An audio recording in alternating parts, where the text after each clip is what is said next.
Salam dəyərli izləyicilər, hər vaxtınız xeyirli olsun. Bugünkü dərsimizdə biz zamanı ifadə edən predloqları öyrənəcəyik.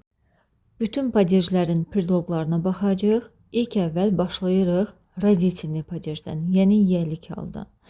İlk predloqumuz do predloqudur. Do qədər mənasını bildirir. Misal üçün, я работаю до вечера.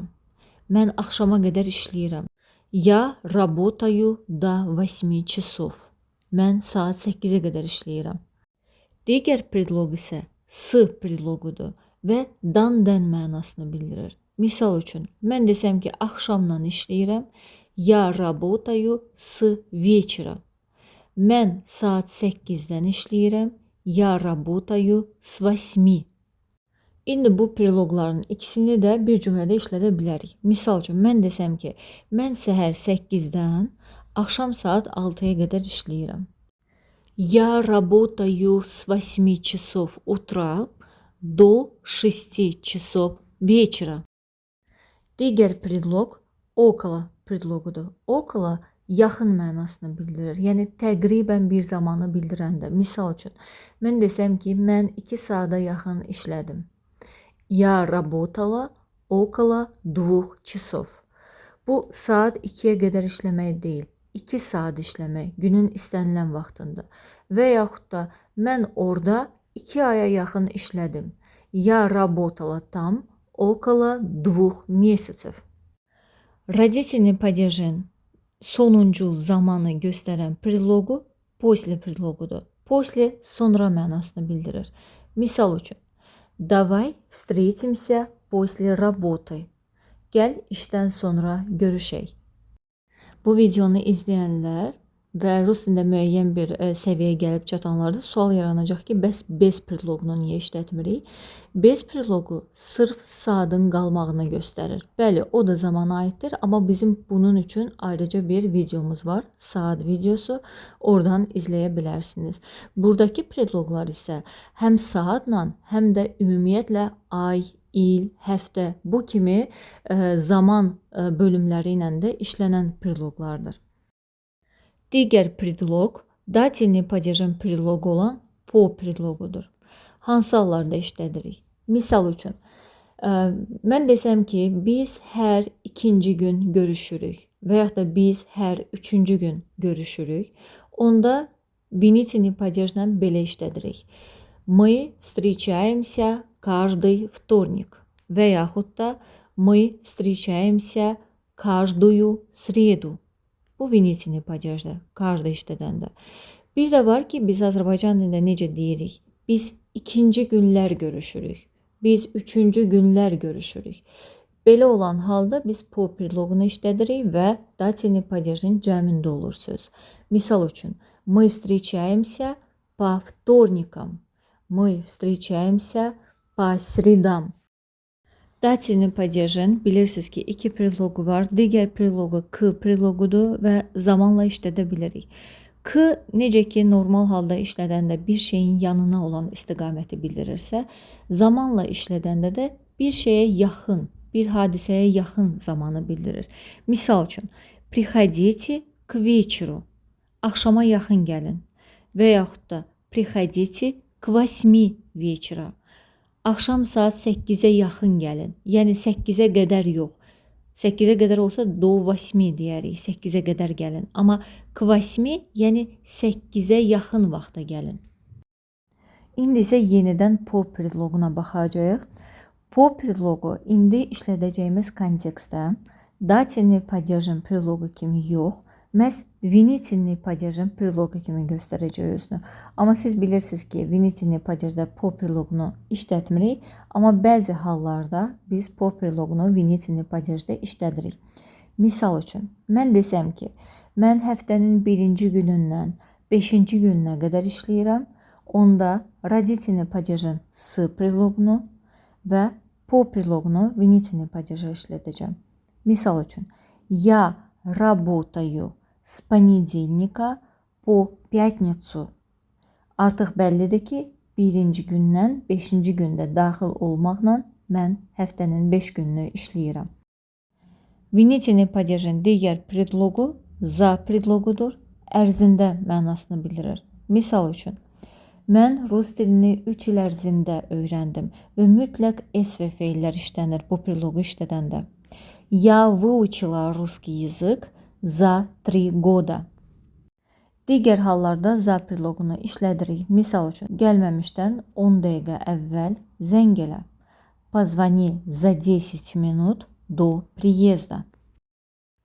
Digər predloq v predloqudur. Bilirik ki, v-nı biz saatla işlədirik.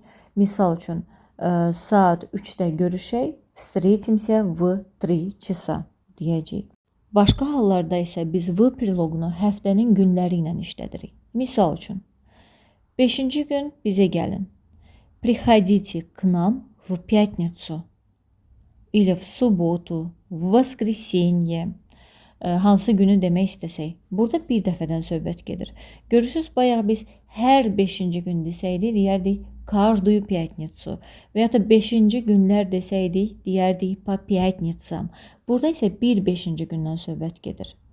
В эту пятницу, в следующую пятницу. Bu formada da deyə bilərik, yəni növbəti 5-ci gün. Bir də v predloqunu gün sözü ilə, yəni день sözü ilə də işlədirik. Misal üçün, həmin gün mən orada yox idim. В тот день меня не было там. Və ya da toy günü onlar mübahisə etdilər. В день свадьбы они поссорились. Növbəti predloq na predloqudur. Misal üçün, deyirəm ki, biz partini sabaha keçirdik. Мы перенесли вечеринку на завтра. Və yaxud da mən restoranda saat 8-ə masa sifariş eləmişəm. Я заказала və yaxud da забронировала столик в ресторане на 8 часов вечера. Na'nın digər mənası, misal üçün, bir həftəlik, bir günlük, 2 günlük, 3 saatlıq fərqi yoxdur. Bu ifadələrdə işlədirik. Misal üçün, mən bura yarım saatlığına gəlmişəm. Я пришла сюда на полчаса. Biz bura 2 həftəliyinə gəlmişik. Мы приехали сюда на 2 недели. Növbəti predloq через. Винительный падежin predloqudur. Поговорим через 5 минут. 5 dəqiqədən sonra danışarıq. Увидимся через неделю. Bir həftədən sonra görüşərik. Через sonra mənasını bildirdiyi üçün hər hansı bir hadisədən hansısa müddət sonra deyəndə də biz belə işlədirik. Misal üçün, hansısa bir dərmandır, deyirik yeməkdən 10 dəqiqə sonra qəbul etmək lazımdır. Нужно принимать это лекарство через 10 минут после еды. İndi yadımıza salaq bayaqki qaydamızı. Yeməkdən 10 dəqiqə əvvəl desəydik, за 10 minut до еды deyəcəkdik. Винительный падежin sonuncu zaman bildirən predloqu pod predloqudur. Pod predloqu yaxın mənasını bildirir. Misal üçün, ilin axırı görüşdük. Под конец года мы встретились. Növbəti predloq перед predloqu tvarительный падежə aiddir. Qarşısında, əvvəlində mənasını bildirir. Misal üçün, перед Новым годом мы переехали в новую квартиру. Yeni ildən qabaq və ya da yeni il qabağı biz yeni mənzilə köçdük. Və yaxud da перед уроком я слушала подкаст. Dərsdən əvvəl mən podkast dinləyirdim. Gəlib çatdıq предложный падежə. Başlayırıq v predloqundan. Siz bilirsiniz ki, v predloqu, ümumiyyətlə na predloqu həm винительный падежə aiddir, həm də предложный падежə. İl, ay biz deyəndə həmişə v predloqu və предложный падежə işlədirik. Yəni hansı ildə, hansı ayda deyəndə. Misal üçün, мы познакомились в этом году. Biz bu il tanış olmuşuq. Keçən ay o universitetə daxil oldu. В прошлом месяце она поступила в университет. Həftəni nəzərdə tutanda isə, misal üçün, keçən həftə, gələn həftə deyəndə və ya bu həftə deyəndə biz na predloqundan istifadə edirik və предложный падежи. Misal üçün, gələn həftə sənin vaxtın var. У тебя есть время на следующей неделе. Və son predloq при предлогу. Misal üçün, я расскажу тебе все при встрече. Mən görüşəndə hər şeyi sənə danışacağam. Və yaxud da burada biz şəxs də işlədə bilərik. Yəni kimsə yanında olarkən. Misal üçün, onun yanında heç nə demə. Yəni bu nə deməkdir? O olarkən, o olan vaxtı heç nə demə. Ничего не говори при нем və yaxud da ничего не говори при ней. При нем kişini nəzərdə tuturuq, при ней qadını nəzərdə tuturuq.